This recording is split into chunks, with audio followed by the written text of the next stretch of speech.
What's up guys, Jeff Cavalier, ATHLEAN-X.com. Today I'm going to show you how to get your biceps growing again fast, okay? But you have to follow along exactly what I'm telling you here, and I promise you it will work for every single person. Now, there's only two things to blame when your biceps won't grow, and it's not mom and dad.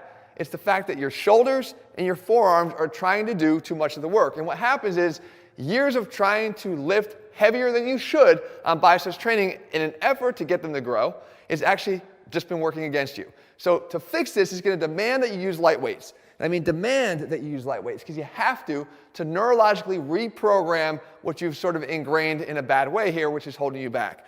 So we talked about the delt. The problem with the delt is it wants to dominate the curl.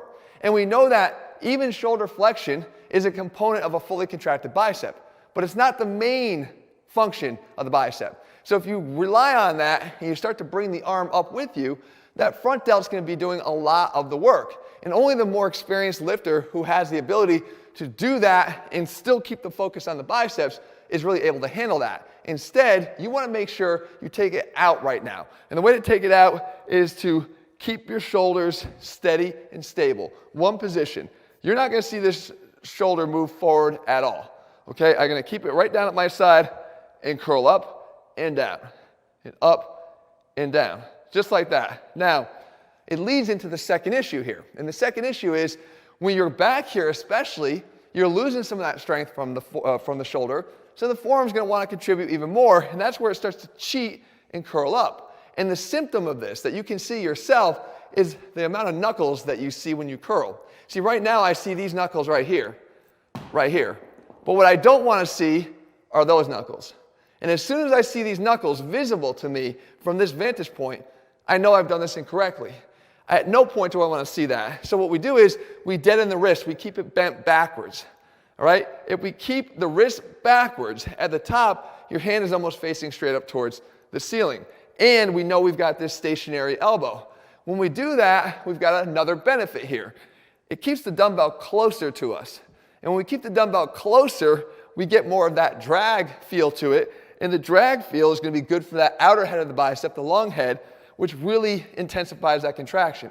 So what we start to do is we start to feel a bicep that we haven't really felt, which is the first step to getting that tension delivered right where we want it, which is going to get them to start growing fast. Like I said, you'll be shocked, even with lighter weights, you're getting faster bicep growth. We can take it back to a regular curl later when we've got that tension where we want it and start to add the weight later, but right now we have to reprogram. So from here, we could do it with a bar. The wrists are bent backwards, the elbows stay at the side. Come straight up.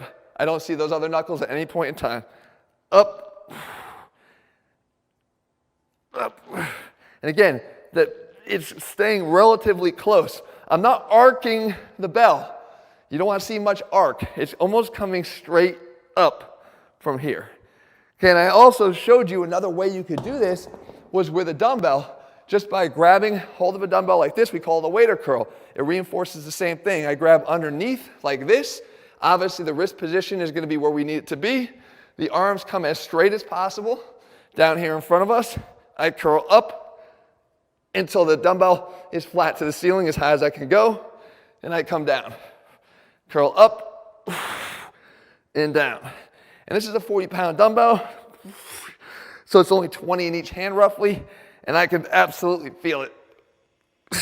Because again, I'm not getting any of the over-contribution of the muscles that are going to jump into the exercise unwanted. Because those are the muscles that are holding you back. Remember guys, efficiency is what your body craves. These muscles are going to make it more efficient to curl the weight up. But inefficiency is what you seek when you're trying to force muscle growth. Make the bicep do all the work. Don't give it the help that it's looking for.